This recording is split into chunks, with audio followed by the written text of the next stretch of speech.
If you do any prospecting with LinkedIn, you have got to go get set up with Surfe. That's SURFE.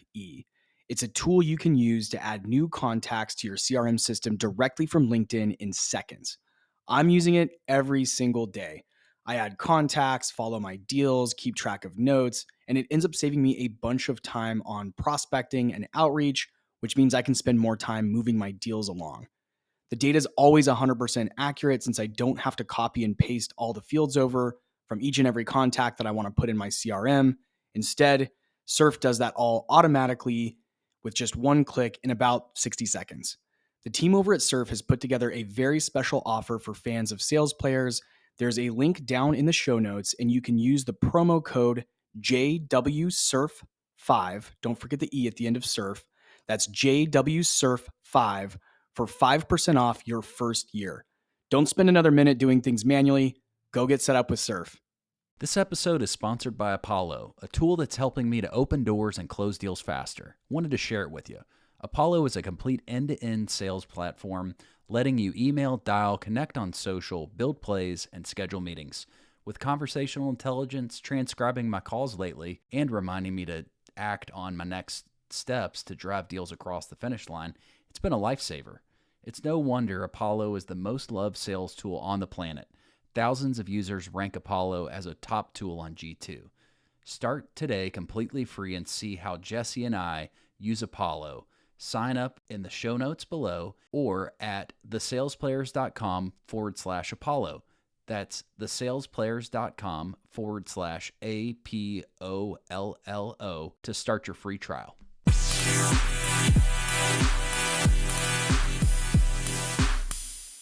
What's up, SaaS sales players? I've got a very special guest joining me on the podcast today, and that's David Chevalier.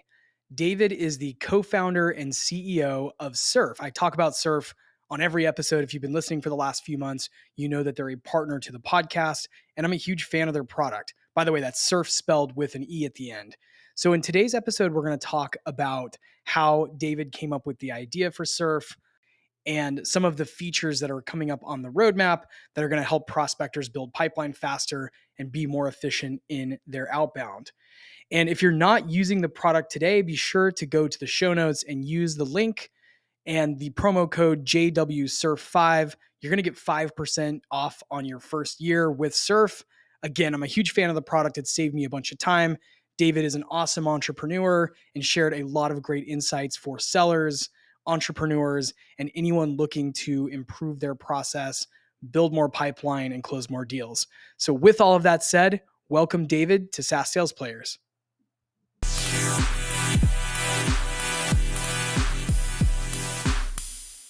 All right. All right. Ready to go. Here we go. I'm fine. I'm ready to go. So is it just a video, or you said yesterday, right? Just audio? I'm gonna do both. I've been starting to add to YouTube, and then planning to get more onto like TikTok and Reels and some of those places with some shorter clips. But I'm actually hiring an agency to go and help me go through content and clip it down to be more bite-sized. But yeah, I'll upload this to YouTube, and then my main focus historically has been audio though. So iTunes and Spotify, or Apple and Spotify, Amazon. But now moving to YouTube and some other channels. Easy, okay, because I was just cleaning a bit the lens.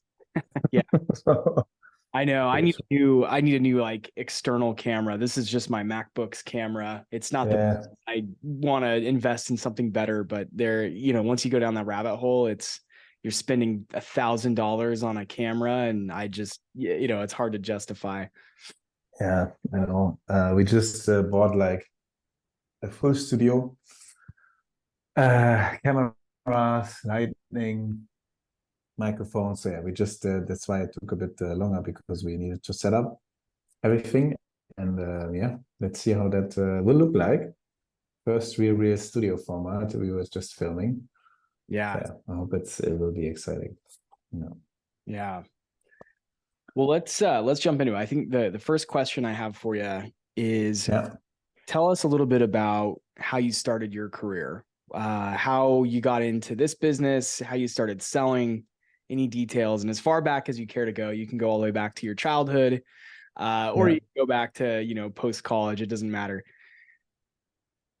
Okay, if we want to go back in childhood and then we talk about sales, I think for me, why I landed not in sales, but I'm now doing a software for salespeople. And of course, a lot of my job is also doing sales, especially at the beginning.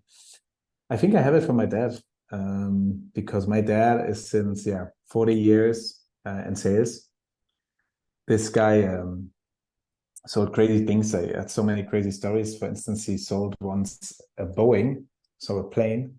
Yeah. I have no clue how you get to the stage to sell a plane, and I don't know if it's even today possible. Sure, there's probably someone who does that still, or big teams. But anyway, it was back in the 80s. He sold, I think, a second-hand Boeing. That was a crazy story. And then he also sold once a hospital and insured it. He even sold one full year of one wine season, so a specific year of one wine in Italy.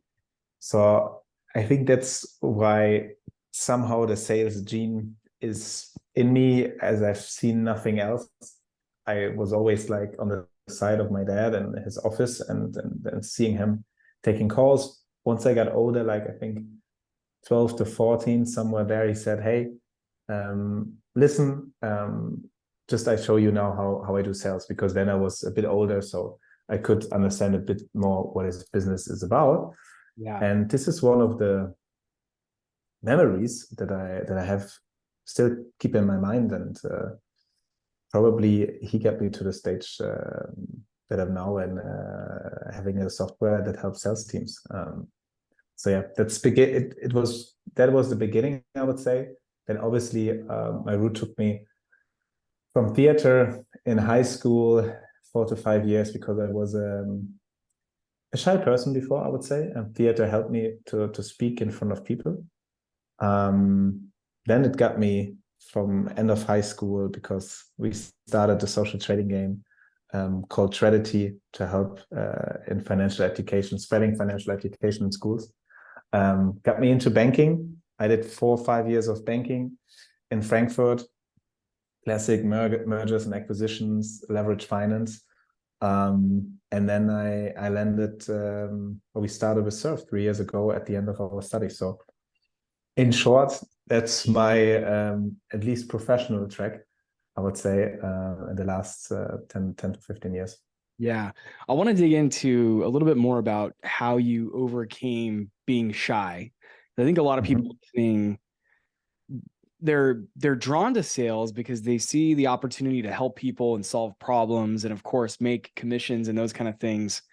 But maybe they feel a little bit uneasy going into a role where they've got to present in front of people, or maybe get on a podcast like this and speak to a large audience.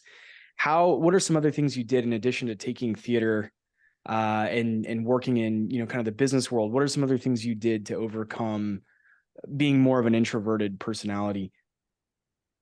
I think, first of all, you don't need to be a shark to be great in sales. I think this is some things that people may miss, because everyone thinks you need to be sharky to have the biggest success to reach your quota. I think you need to be yourself. First of all, you need to be very genuine, authentic.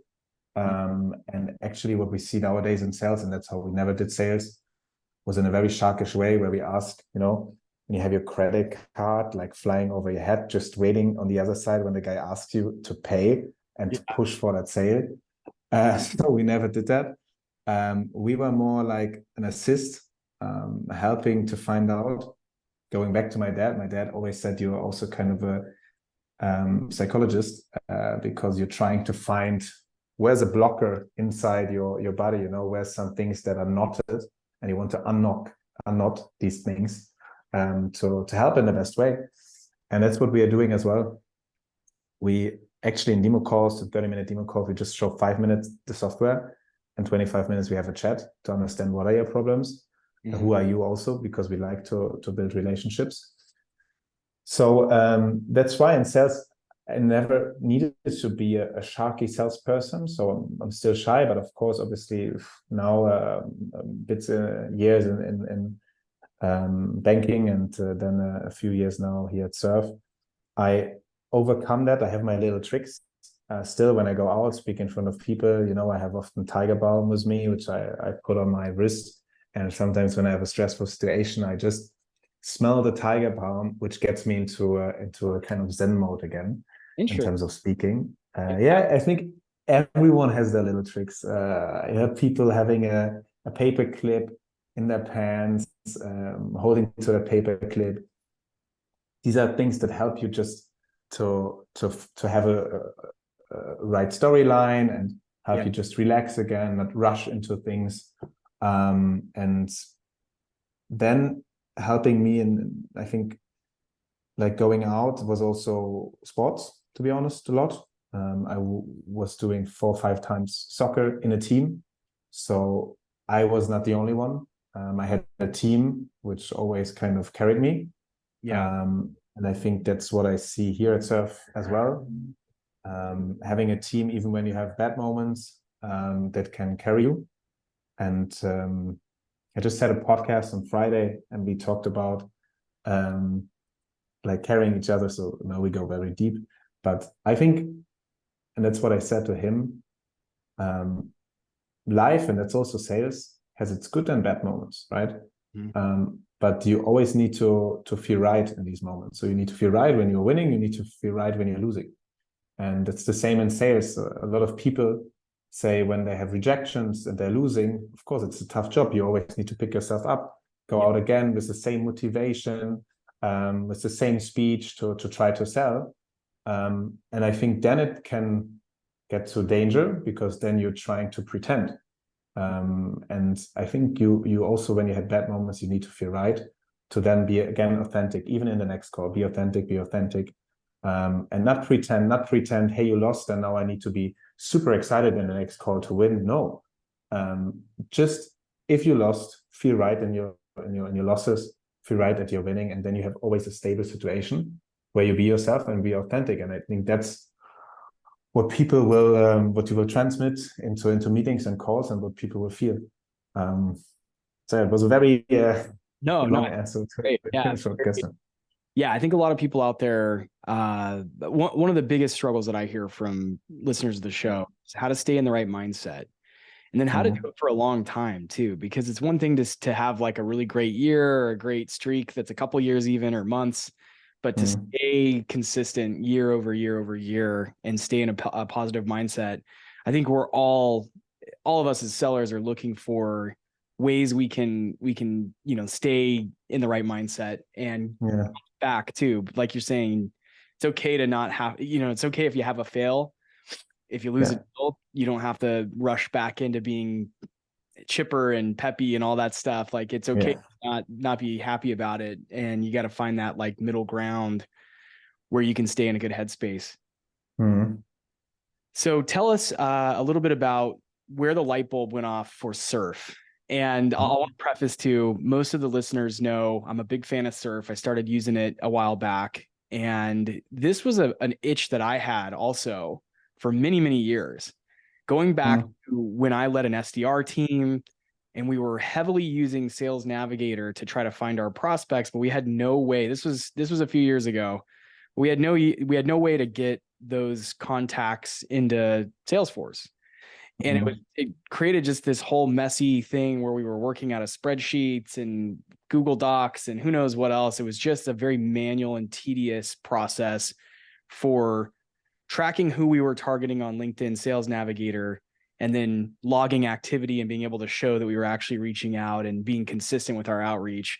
And so when I heard about Surfe, I was all in right away. And I think it's an amazing idea, but I want to hear kind of how you came up with the idea itself and where the light bulb went off for you. Yeah. So Surfe, for everyone who doesn't know, we are basically connecting your LinkedIn with your CRM to find the right contact data, enrich it, and sync it to your CRM or outbound stack like Outreach or SalesLoft. Where the idea was coming from, so it was not planned. as often. We have been at the last year of our master program. So together with Romain, and we had a third co-founder, Jeremy, but he left when we launched the product. We were working on 3 different projects. We started in the master, and the aim of the master, as it was an entrepreneurship program, was to start a company. And everyone goes into, of course, I want to start a $1 billion company. So everyone took like big projects, telecommunications. I took an e-commerce project. So big ideas for huge markets. And while we were in the project, we needed to do, each of us, a customer discovery for our program manager. So we needed to interview 100 people in our specific markets. And we needed to do that on LinkedIn because it was the start of COVID and we couldn't see any of the persons back then in the Bay Area it was. So we went on LinkedIn, we tried to find these persons, also with the help of Sales Navigator, reached out to these and had a conversation going on.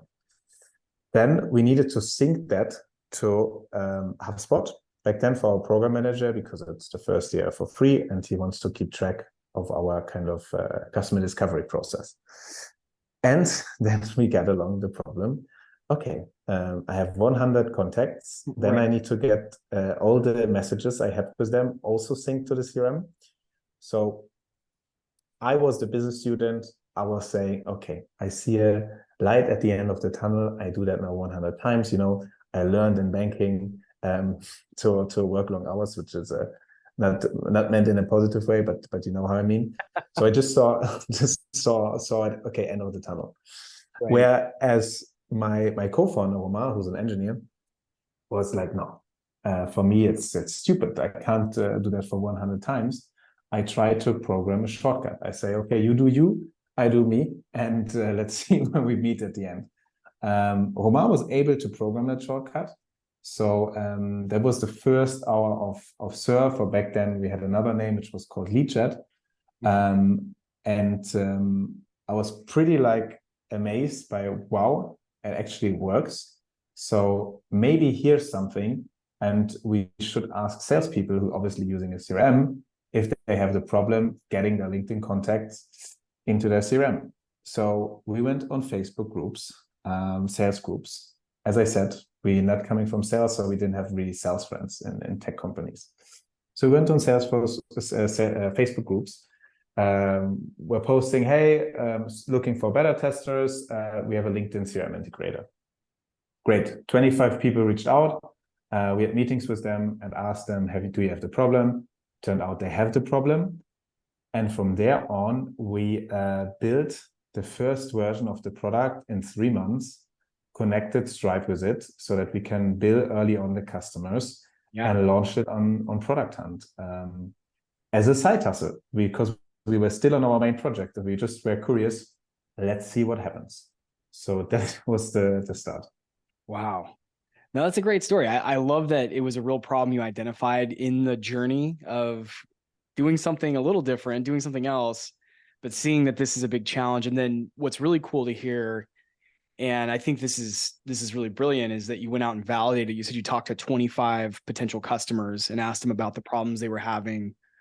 How did you go about finding those 25 people? Facebook groups. I don't know if it still works. 3 years ago, it was Facebook groups, and in France, Facebook is still used a lot. They do their main messaging on Facebook instead of WhatsApp. Right. So that's why we went there. Yeah. Interesting. Okay. Yeah, that's very creative to go find, I'm sure, communities of salespeople or sales managers, or? Yeah, it was a French sales community, still active, still big, but maybe it's a good idea to reevaluate if that communities can bring us some leads nowadays. Yeah. But yeah, there's still customers, a few of them, or actually a lot from these 25 better users. That's amazing. Yeah, I love to hear that you validated it. And then how long did it take to, so it sounds like you already had kind of a proof of concept, or there was already a beta version of the product built. How long from there did it take to build, the fully production product that similar to what you have today? I'm sure it's evolved since, but similar to how it is today. How long did that take to kind of finally stand up the SaaS? Yeah. So it was a March 2020. Yes, March 2020. When we came up with the idea, we published it then or launched it on Product Hunt end of June or July. And then from Product Hunt, it went quite quick because HubSpot, Copper, so CRMs were actively reaching out to us. Hey, our customers asked for this LinkedIn integration since a while. So let's build it together and take our pains we have into consideration. So make it better, etc. And we were, okay, great. I know that it took then until we arrived at 1,200 MRR. We said, okay, we get the 1,200 MRR quite quick. Let's ditch all of the main projects we had and let's go fully into this. So this was after 6 months, right with the Product Hunt launch. And then after 1 year of the Product Hunt launch, we reached our 1 million of ARR.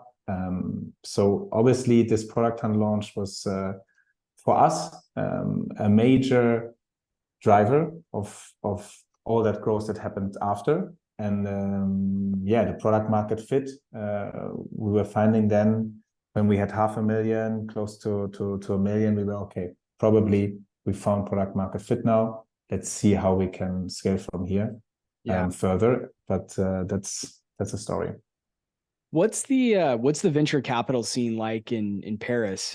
Is there kind of a select few investors that work in software, or is it bigger than I'm imagining? And my context is, of course, Silicon Valley or New York City or Austin. Yeah. Talk to us about how you go about raising funds in Paris, or what that scene looks like out there. If I remember raising funds, it was again 1 year later. So COVID was already a bit past, but we had the start of Ukraine war. Yeah. So it was obviously a very, very tough environment to raise. US funds were, no, we are stopping investment activities in Europe because we don't know what's happening. Mm-hmm. It was March then, March last year, 2022. I remember I had 350 calls with, I don't know, like 70, 80 different investors on my list, because one of our advisors, Eric, is the CEO of Comet. That's a big freelancer marketplace here in France. He said, you need to do a lot of volume. It's also great for you to learn, and you see at the end what sticks. So still from this volume, we now for potential Series A fundraise made good contacts. But at the end, we had 3-4 term sheets, so we could choose. And we had quite a good multiple on our valuation for that time. So I would say we just raised in a good time. Yeah. So to have not too much dilution, we gave away 15 to 20% in the first round. We had almost 4 million seed round. But I know it was very tough because I was repeating myself. I remember one of our first employees, Margaret, he was like, you were like a machine. You were 15 times, because we were in an incubator and all the people were looking at me, who's this crazy German dude? Because he's repeating himself 15 times a day in 15 different calls, pitching 15 times the same thing. So I think I should have sent them a video instead. But yeah, it was a crazy time. It was very exhausting, to be honest, but I wouldn't miss it because it was a great learning as well, going first time fundraising. Yeah. And now coming back to your question, so I have a French name, but I'm actually German. So a lot of French funds thought I'm French due to the name, but then they found out I can't speak French. So yeah, you don't speak French? I don't, un petit peu, n'est pas très bien. So much. I think everyone who listens here and can speak French will say, yeah. Yeah, I really thought you were French just from the last name. I assumed you were French. And then you said you were in Frankfurt. And then I actually just spent some time in Germany last December. I'm going back 2 months. Where? In Berlin? Munich Munich, nice. For Christmas. But I kind of thought, I was like, hey, he sounds like he might actually be German. And then you mentioned Frankfurt, and I thought, so no, that's awesome. So yeah, I guess I know there's a better I shouldn't say it better. There's no better or worse, but I know that there's a notable scene for tech in Yeah. Berlin, Munich, Yeah. and probably else, maybe even in Frankfurt. I mean, and to be honest, like Paris is great to raise fund, especially B2B SaaS. I think Macron took it on his personal kind of roadmap to bring a lot of unicorns in France and then go quickly to the US. So I would say the French tech scene is better than in Germany because you have cheaper talent, you have a good accessible to the US, you have a lot, talent engineers around. That's why you have a lot of B2B SaaS businesses, whereas in Germany, it's still coming from the Zalando era, a lot of e-commerce, a lot of platform business. Munich with Celonis and Personio is a bit different. But speaking again about the French VC scene, so obviously, as I couldn't pitch in French, VCs, they didn't like it that much. So my success rate with the French VCs was not the highest. And you can't imagine what I also experienced in there. Some people were just eating quite rude. Not France in general, but just from this whole VC process. For some people, they had just like their camera like this. I just saw two eyes, and so it was quite a challenge and an experience. At the end, we raised with a French fund and with a German fund. So we have a French founder, Romain, and the German founder. So we chose to have the same tandem in terms of our investors, which worked out greatly. But I didn't have the highest success with the French VCs, to be honest. Yeah, that seems like a great. That's actually, it's hard. You don't see that as much, unfortunately, here in the U.S. because we're not as close together as Europe is. But I think that could be a huge advantage to have a German founder, a French founder, German capital, French capital. And I know you guys are doing a lot in the US as well. I know the team's been out here to New York and Boston. And so you're playing that field as well, which I think is just really cool. All around is kind of a nice diversified business. You have a lot of US customers due to the partnerships we made with the CRMs because Salesforce, HubSpot is US and corporate as well. And we get quite high listed in the marketplace rankings. So why we have a lot of inbound coming from the US. And now it's 35% of US customer base. So if we go for next fundraise, a Series A, we would love to target US a bit more. Also, my mom is half US American, so I have a big family in the US, and I always wanted to kind of experience that side in the US for my personal route as well. But I think for everyone in the company, they're like, we have a few US Americans, we have 60 nationalities overall. Wow. So a lot of people are like, hey, take me please to the US. So the first applications internal for the US are out, but let's see when we will make it, because obviously it's quite expensive for European companies. The salaries are way higher. For us, having an entity is quite expensive to run. And so far we run quite capital efficient. We bootstrap the first 2 years. So we look at the funds always a bit with a different eye. Mm-hmm.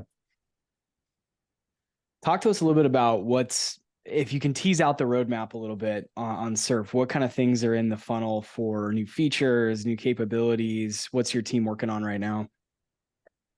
So, we've been so far everything around data accuracy. So finding data, syncing it, enriching it into the right fields of your CRM or outbound. Now we're going more into sales intelligence and sales analysis. So a lot of startups asked us, hey, in 3 years' time or even 2 years, you got big clients like Google, AWS, Uber. How come? How did you do that? And we did it based on warm intros. So what we want to now productize is our approach of having warm intros by leveraging these two databases, your CRM, is your existing customer database, and LinkedIn, so that we can find lookalikes. So let's say your strongest customer is from Volkswagen, he's the VP of sales there, and he has a connection to Porsche, so also automotive, same ICP, and he's the VP sales there. So you ask him for a warm intro to Porsche. And this is what we want to kind of capitalize on. And this is the next approach we're going for, to productize ourselves and bring in warm intros to our user base. Yeah. Awesome. And yeah, what's what other things are kind of on the radar for the company? Big kind of expansions or campaigns or anything on that front? So we don't want to expand too much in terms of employee size, because I think 40 is a good size to be efficient and to maneuver. Once you go over 40, you need to have a second layer, maybe more department heads, more organized processes, takes longer to develop, etc. So we want to stay with that 40 until we reach a certain size of ARR. Next year, we want to reach the 5 million of ARR. So we want to keep and reach it with the same employee size here and there, a few hires, but not go too crazy, because we see from a lot of different startups, they burn a lot of cash. They are then not organized that well, and they don't reach their target, or they could have reached the same target with maybe less employees. So we want to really take the good learnings we had being a bootstrapped business and apply it for next milestone. So it's the product expansion, but we want to go to the 5 million with the existing product. So there's no new product included. That's, I think, the two next things we want to go. And a few specialists and hires here and there. And that's it. How involved are you in the sales cycles at this point? Are you still working on some of the larger partnerships that you have with customers, or have you been able to step away and hire out the sales function? Yeah, so everyone in the company sends me when there's an event or whatever, David, let's go forward first. So that's why I also need to cope with my shyness, Everyone just says, yeah, David can go there, David can go there. So I think I've been in the last 6 weeks on 5 conferences, but obviously for me, most important is sales, partnerships, and hiring and funding. So I'm doing a lot of the big clients. We don't scale them at the moment because the sales team takes the medium-sized businesses. But if there's someone like Google coming in as inbound, then I try to, with an account manager, Margaret, who scaled this account, by the way. So I'm not taking any kind of his work for granted or for me. I just set the first initial stone, the first little contract, but then he grew it to a size which is amazing. So doing that together with him. And this is at the moment accounting for 1% of number of our customers, but 10% of our revenue, these bigger accounts. So I'm taking care of this, but then 80% of the business is self-service, product-led, and then the other 10% is of the sales team, which are 2 account executives at the moment. So one of the questions I get a lot is, how can, from individual sellers who listen to the show, is how can I level up on LinkedIn? And besides getting Surfe so that you can move your prospects from LinkedIn into your CRM, what are some things? I know your team just put out a LinkedIn playbook. What are some of the things, maybe 2 or 3 things from that playbook that might be interesting to listeners around how they can improve their LinkedIn prospecting? Yes, so we did that playbook or ebook together with HubSpot, and it's coming out on the 29th of October, if I'm not mistaken. Okay. Otherwise, marketing will give me David, it's the wrong date, but it will come out end of the month. And we just did a filming with one of the experts. It's Luca Perret from Lemlist. He's the growth manager there. So obviously Lemlist, to everyone who know them, they're great on LinkedIn. They have a personal branding school. It's for free. So check out on Lemlist, the personal branding school. Okay. That helped me also from going from, I think, 2,000 followers to 10,000 followers. Luca went from last year in July, 2,000 followers to 50,000 followers in 1 year. So personal branding is big. And for them, a lot of inbound leads come from LinkedIn. they obviously, when they post, don't post too much personal stuff, post stuff that can people help. So post a lot that creates value for your audience and pick the right audience. So pick the right ICP, pick the right persona and create value for them. I think that's where it starts, searching for your ICP and persona, do the personal branding that fits into the value proposition. And then you can use a lot of different tools to then, for instance, get these post likers and commentators into a funnel, into your CRM. You can also use Surfe. You can use Tablio for content creation and many more things. You will find in the social selling ebook. For instance, there's also a chapter about video selling, which I find quite interesting because there's one influencer called Jan Mundorf. He's a SDR at Pleo, and he filmed more than 5,000 videos, which is crazy. It's crazy. But he said for him, it's bringing the best conversion rates. And he's not only doing video selling, but he includes it into his sequence. And I think there's a lot of value to extract from the social selling ebook. Awesome. Well, by the time this episode goes live, it should be out, and I'll link to that resource in the show notes. David, it's been a pleasure learning about the growth of Surfe and how you came up with the concept and what you're working on. Is there any final words of wisdom you'd like to share with the listeners? Yeah, of course, we would like to give a little giveaway. Soon it's Halloween, and also it's Black Friday. I'm not the biggest shopper, so I always don't know when the date is. But we will have something special for your follower base. So they will get a discount code. They will probably also get credits for emails and phone numbers for free.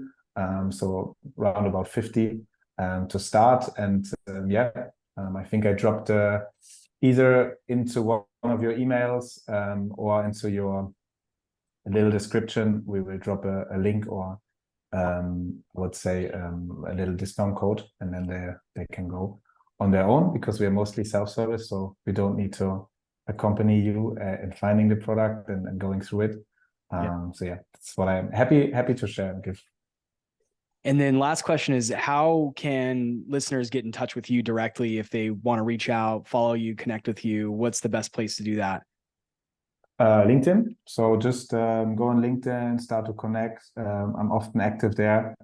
Any times, maybe not on a Sunday, but happy to have a chat, honestly, and speaking. So I'm not just saying that, I'm honestly speaking, because we still do our product based on customer feedback, and we kind of internalize this in every department. Not only the product department is talking with customers, marketing does as well, even some developers does. So for me, it's as important as for them. So any feedback you have about the tool or just about the markets, happy to have a discussion. So David Chevalier, that's now a hard name. I think you will find my name in the description because now it's a French name, so it's hard to write out. And I'll link to your LinkedIn profile in the show notes also. Well, David, thank you so much for coming on. Appreciate you sharing, and looking forward to you and I staying connected. Likewise, Jesse, let me know when you should get to Munich because I'm quite often there as well. And there's a little river which is called Eisbach, and you can surf on that river because it's a natural wave. So I think we should put you on a board and check out if you can survive. Yeah, that sounds really cold, but I would love to check that out. I've seen video of people doing that. I didn't visit it last year, but I definitely need to check it out. Yeah, we have a surfboard here. So for everyone who watches the podcast, it's here. Oh, awesome. The big surfboard. Yes. Awesome.